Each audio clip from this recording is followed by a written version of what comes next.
Assalamualaikum warahmatullahi wabarakatuh. Halo Rek, perkenalkan, nama saya Nizam Muhammad Asmi dengan NIM 2104411000104 dari Prodi Sistem Informasi. Assalamualaikum warahmatullahi wabarakatuh. Perkenalkan, nama saya Putri Febriani, NIM akhir 081 dari Prodi Sistem Informasi. Assalamualaikum warahmatullahi wabarakatuh. Perkenalkan, nama saya Nuri Hidayatullah dengan NIM akhir 100 dari Prodi Sistem Informasi. Oke, di kesempatan kali ini saya akan sedikit menjelaskan apa itu pengertian dan apa itu tentang robotika. Sebelumnya, mari kita simak terlebih dahulu. Robotika adalah satu cabang teknologi yang berhubungan dengan desain, konstruksi, operasi, disposisi, struktural, pembuatan, dan aplikasi dari robot. Robotika terkait dengan ilmu pengetahuan bidang elektronika, mesin, dan mekanika, dan perangkat lunak komputer. Sebelumnya, kata robotik itu berasal dari bahasa Ceko yaitu robota, yang dimana pada waktu itu ada pagelaran seni yang berada di Ceko yang menggunakan robot, dan juga robot pertama yang dapat menggerakkan layaknya tangan atau lengan dan bisa mengelas, yang diterbitkan pada tahun 1920. Permainan dimulai di sebuah pabrik yang membuat manusia buatan yang disebut robot. Makhluk yang bisa disalahartikan sebagai manusia sangat mirip dengan ide modern Android. Karel Čapek sendiri tidak menciptakan kata itu. Dia menulis sebuah surat pendek yang mengacu pada sebuah etimologi dalam Oxford English Dictionary, di mana dia menyebut saudaranya Joseph Čapek sebagai pencetus sebenarnya. Oke, robotika adalah komponen penting di banyak lingkungan manufaktur modern. Seiring dengan meningkatnya penggunaan robot oleh pabrik, jumlah pekerjaan yang berhubungan dengan robotik tumbuh dan diamati terus meningkat. Penggunaan robot di industri telah meningkatkan produktivitas dan menghematkan efisiensi, dan biasanya dilihat sebagai investasi jangka panjang bagi para dermawan. Ada seseorang menemukan bahwa 47% pekerjaan di Amerika Serikat berisiko terhadap otomatis selama beberapa tahun yang tidak ditentukan. Oke, saya akan menjelaskan sedikit apa saja komponen-komponen dalam robot. Yang pertama, kita samakan saja robot itu layaknya sebuah manusia. Yang paling penting, jika manusia itu pasti memiliki indera. Nah, indera manusia seperti mata, hidung, telinga, mulut, kulit, dan lain-lain. Indera pendengaran, penglihatan, dan lain-lain. Nah, jika di robot, itu dapat didefinisikan sebagai sensor. Sensor ini dapat menangkap apa saja yang berada di luar, sama halnya layaknya seperti panca indera di manusia. Selain sensor, ada juga hal penting yang ada di robot selain sensor. Jika manusia dapat menggerakkan tangan, kaki, dan lain-lain, robot pun juga tidak kalah, yaitu robot di sana ada namanya dengan aktuator. Aktuator ialah mesin penggerak pada robot. Mesin penggerak pada robot berfungsi untuk menggerakkan bagian-bagian robot yang memiliki tugas yang telah ditentukan. Selain aktuator dan sensor, ada juga jika manusia memiliki akal atau otak, di robot tidak kalah pentingnya, yaitu ada juga yang namanya controller. Controller ini layaknya di manusia seperti otak. Nah, robot juga memiliki controller. Cara simpelnya yakni dengan menyalurkan sensor ke controller. Nah, controller ini akan memberikan tugas kepada aktuator untuk melaksanakannya. Jadi seperti itu. Jika contoh ada robot bola. Robot bola ini melihat bolanya menggunakan sensor, lalu mengirim sinyal ke controller atau ke otak robot itu tadi. Nah, dengan begitu aktuator sebagai penggerak pada kaki robot akan berusaha untuk menendang atau mengenai bola tersebut dengan tugasnya sendiri-sendiri. Mungkin itu saja penjelasan dari saya mengenai robot. Selanjutnya, saya akan sedikit juga menjelaskan pengertian dari apa itu IoT. Oke. Kalian tahu sih apa itu IoT? IoT kepanjangan dari Internet of Things atau internet segala-galanya.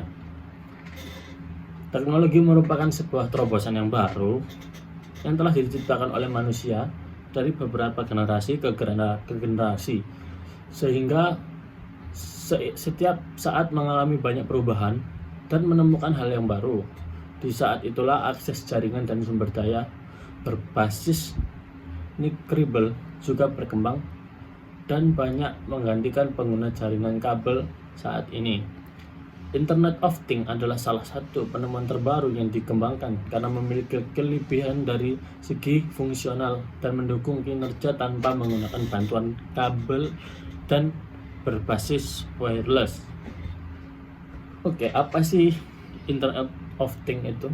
Internet of Things adalah satu konsep atau program di mana sebuah objek memiliki kemampuan untuk mentransmisikan atau mengirimkan data melalui jaringan tanpa menggunakan bantuan perangkat komputer dan manusia. Perkembangan IoT dapat dilihat mulai dari tingkat konversi teknologi nirkabelnya. Semakin jauh, maka IoT itu semakin berkembang. Cara kerja Internet of Things adalah memanfaatkan sebuah argumentasi dari algoritma bahasa pemrograman yang telah tersusun, di mana setiap argumen yang terbentuk adalah menghasilkan sebuah interaksi yang akan membantu perangkat keras atau mesin dalam melakukan fungsi atau kerja. Oke, di sini saya akan memberikan contoh kecil untuk Internet of Things. Oke, kalian pernah lihat CCTV yang berada di rumah? CCTV itu memiliki memori yang dapat ditampung sehingga kita dapat merewind atau melihat secara ulang apa saja sih yang berada di rumah itu melalui PC ataupun memory card dari CCTV itu dicolok ke PC. Dengan adanya perkembangan zaman tentang IoT ini, kita tidak perlu repot-repot mengenai CCTV tersebut karena dapat diakses melalui smartphone. Nah, di smartphone ini juga kita dapat melihat layaknya penyimpanan dari CCTV tersebut. Kita dapat melihat tanpa harus memasangkan memori dari CCTV tersebut ataupun kabel. Jadi menggunakan smartphone ini kita dapat menjangkau, kita dapat melihatnya kapan saja dan di mana saja. Contoh, kita lagi berpergian jauh ke luar kota. Nah, di rumah kita pasang CCTV-nya. Kita dapat mengetahui apa saja yang terjadi pada saat kita tidak berada di rumah. Seperti kita memiliki hewan peliharaan kucing, apakah kucing kita keluar rumah atau tidak, itu dapat kita lihat melalui CCTV yang berbasis wireless dengan jarak jauh di smartphone. Contoh, jika kucing kita selanjutnya selain ada CCTV itu juga ada alat-alat rumah tangga yang lain seperti lampu yang sekarang sudah berbasis wireless dan AC dan perangkat rumah yang lainnya. Jadi kita tidak perlu khawatir lupa untuk mematikan lampu, keran air dan lain-lain. Itu dapat kita akses melalui smartphone dengan IoT. Jadi jika kita ingin berpergian ataupun kita mau keluar rumah tapi kita lupa mematikan lampu, nah kita dapat menyeting di smartphone kita dengan kita berjarak 15 meter di luar rumah. Semua yang berada di rumah akan mati sepenuhnya ataupun listrik mati total agar menghemat biaya listrik juga. Begitupun sebaliknya, jika kita berada di luar dan di luar udaranya sangat panas, jika kita masuk pasti kita akan menyalakan AC terlebih dahulu, dan AC tidak langsung dingin seutuhnya, bertahap demi tahap untuk AC itu dingin. Nah, dengan adanya ini, kita 15 meter sebelum sampai rumah, AC sudah otomatis menyala, dan di saat kita duduk di dekat AC terasa langsung di dekat ruangan yang ber-AC, AC langsung dingin tanpa kita menunggu. Manfaat Internet of Things ialah mempermudah proses konektivitas, kecepatan, efisiensi, dan meningkatkan efektivitas motoring kegiatan. Oke, kesimpulannya adalah Internet of Things adalah sebuah konsep di mana objek mampu mengirimkan data menggunakan jaringan untuk melakukan aktivitas kerja tanpa bantuan dari manusia atau interaksi dengan perangkat komputer. Mungkin itu saja yang dapat saya sampaikan dari dua materi yang saya berikan. Yang pertama ada robotika, yang kedua adalah IoT, Internet of Things. Sekian dari saya, Zamdi Zini, and goodbye. Di sini saya akan menjelaskan mengenai virtual reality. Virtual reality adalah sebuah teknologi yang membuat penggunaannya dapat berinteraksi dengan lingkungan yang ada dalam dunia maya yang disimulasikan oleh komputer, sehingga pengguna merasa berada di lingkungan tersebut. Ada beberapa jenis virtual reality. Yang pertama yaitu entry level mobile VR. VR jenis ini memiliki perangkat yang harganya murah, tidak memiliki komponen elektronik di dalamnya, dan untuk penggunaannya hanya membutuhkan smartphone. Contoh paling populer untuk virtual reality jenis ini adalah Google Cardboard.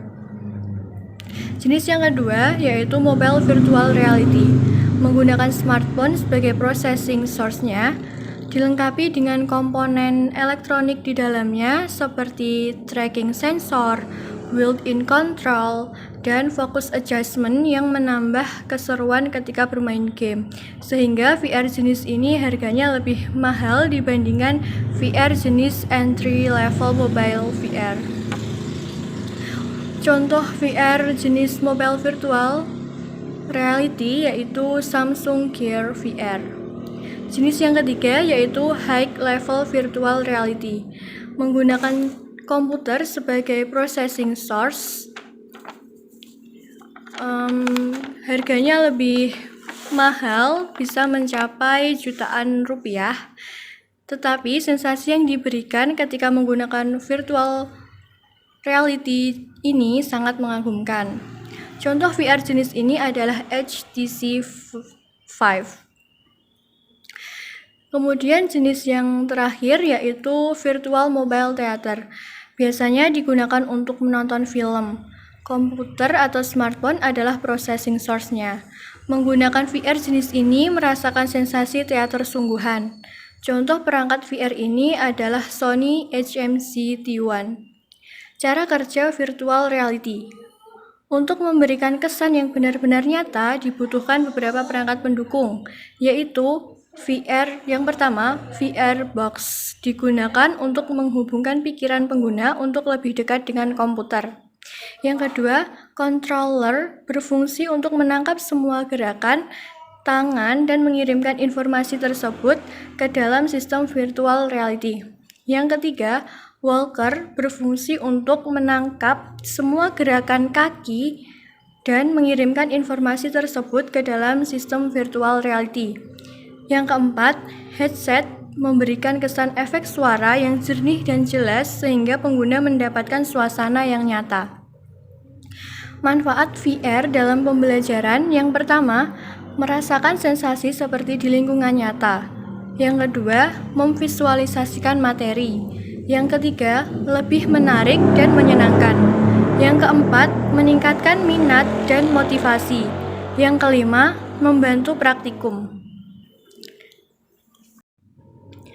Augmented reality. Augmented reality adalah sebuah teknologi yang memungkinkan penggunanya untuk mengalami dunia nyata dengan penambahan efek dari dunia virtual. Manfaat AR untuk pembelajaran yaitu yang pertama membuat pembelajaran lebih menarik, yang kedua meningkatkan motivasi siswa, yang ketiga meningkatkan kerjasama antar siswa dan antara siswa dengan guru, yang keempat memperpanjang daya ingat, dan yang terakhir membantu siswa memahami konsep lebih cepat dan lebih baik. Contoh aplikasi AR untuk pembelajaran yaitu Farm AR, Metaverse, Storyfab, Wonderscape, Quiver, Made Alive, Expedition, dan Civilizations AR.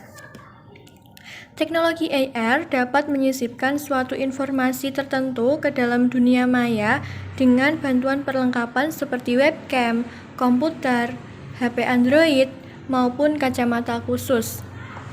Metode yang dikembangkan pada augmented reality saat ini terbagi menjadi dua metode, yaitu yang pertama marker augmented reality atau marker based tracking.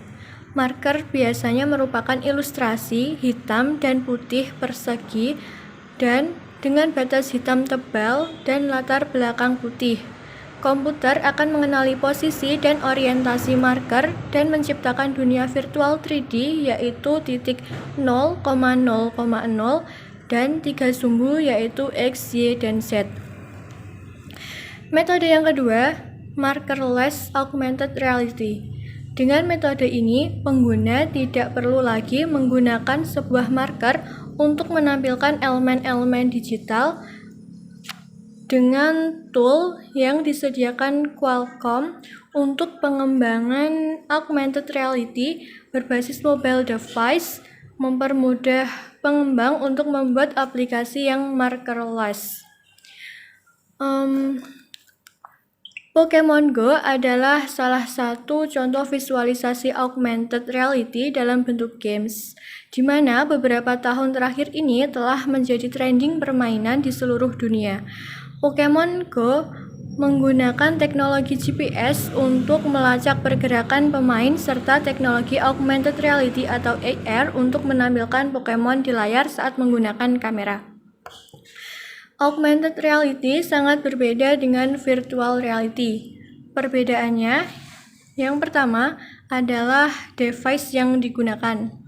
VR menggunakan perangkat headset untuk berinteraksi dengan dunia luar, sedangkan AR hanya menggunakan smartphone. Yang kedua, experience.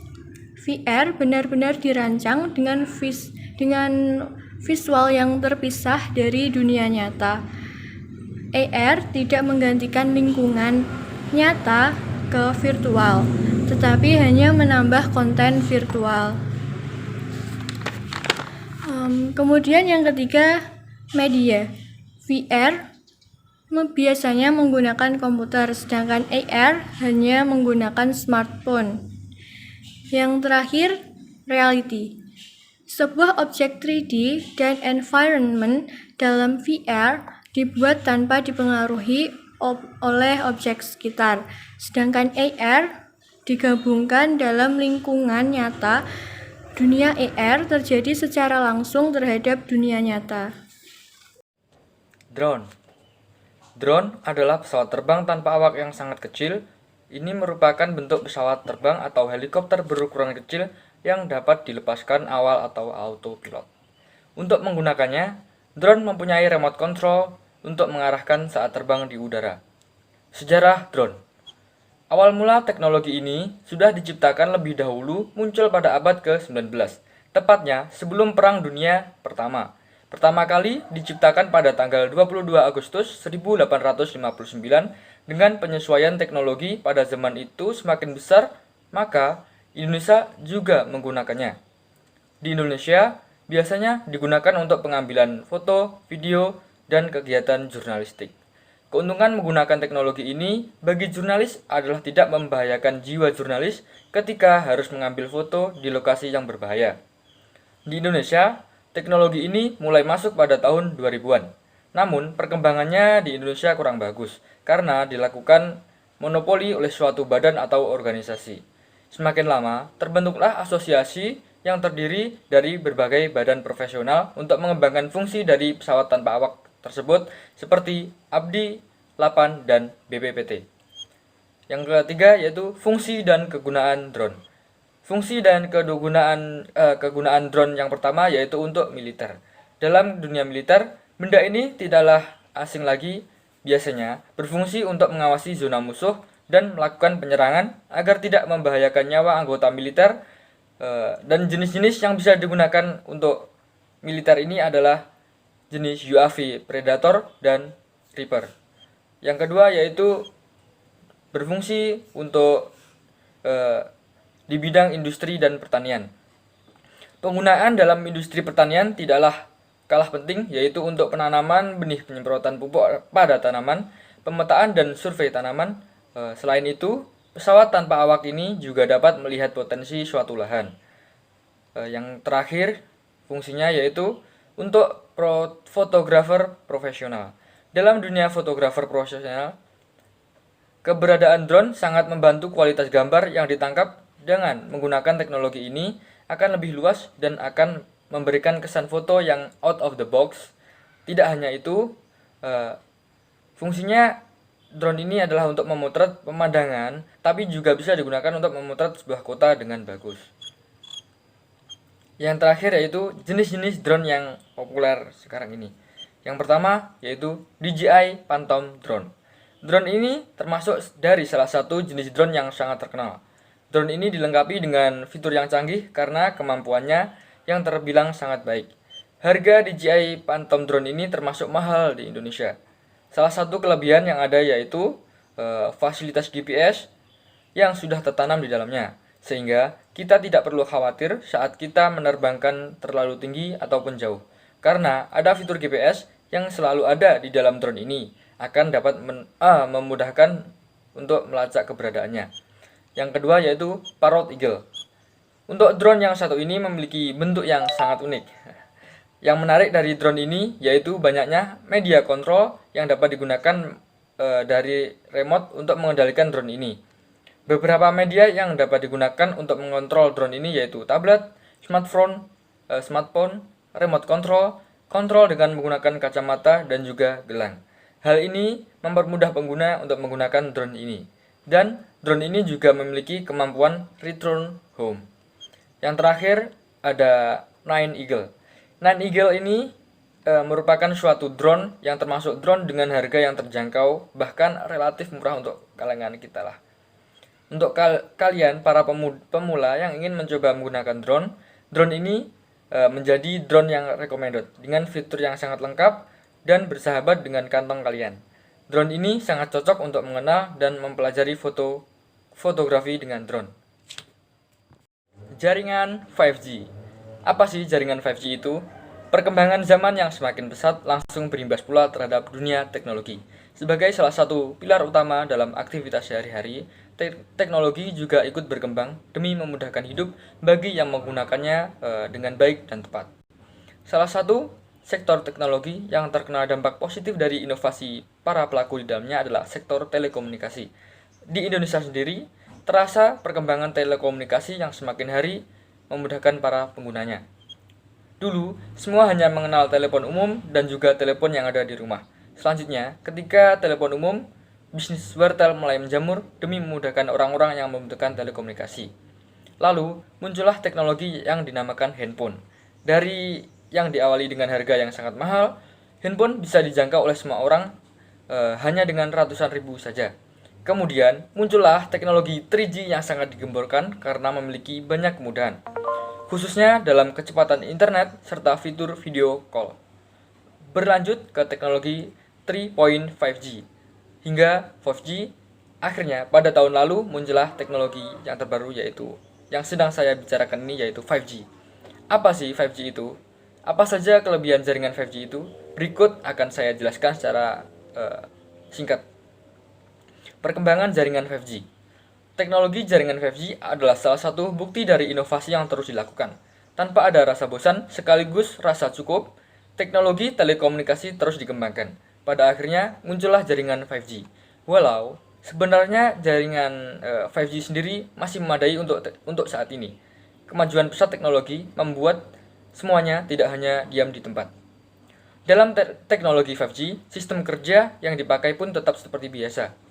Data akan dikirimkan melalui gelombang radio yang terbagi menjadi frekuensi yang memiliki perbedaan masing-masing.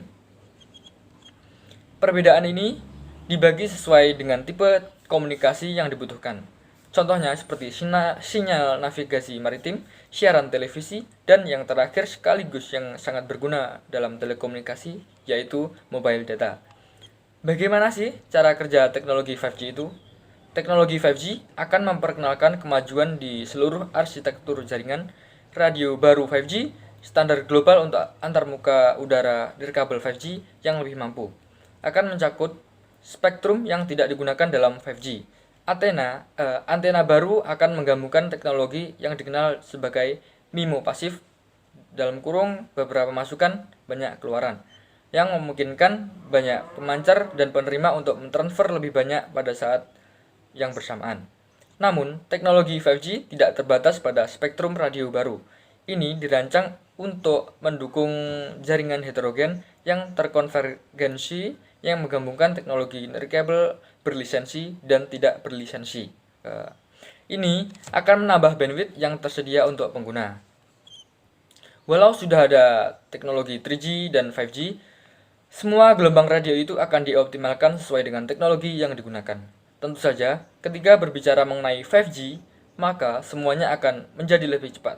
Tetapi, apa saja keunggulan dari teknologi 5G sendiri yang sudah diluncurkan pada tahun 2020 kemarin dan dipakai secara masif pada tahun ini? Keunggulannya yaitu setelah mengetahui pengertian 5G, Anda perlu tahu kelebihannya. Pada praktiknya, teknologi 5G masih berupa konsep yang keunggulannya belum terpampang secara jelas. Tetapi, jika melihat lebih dalam lagi dalam konsep 5G, maka bisa disimpulkan beberapa kelebihan 5G seperti ini.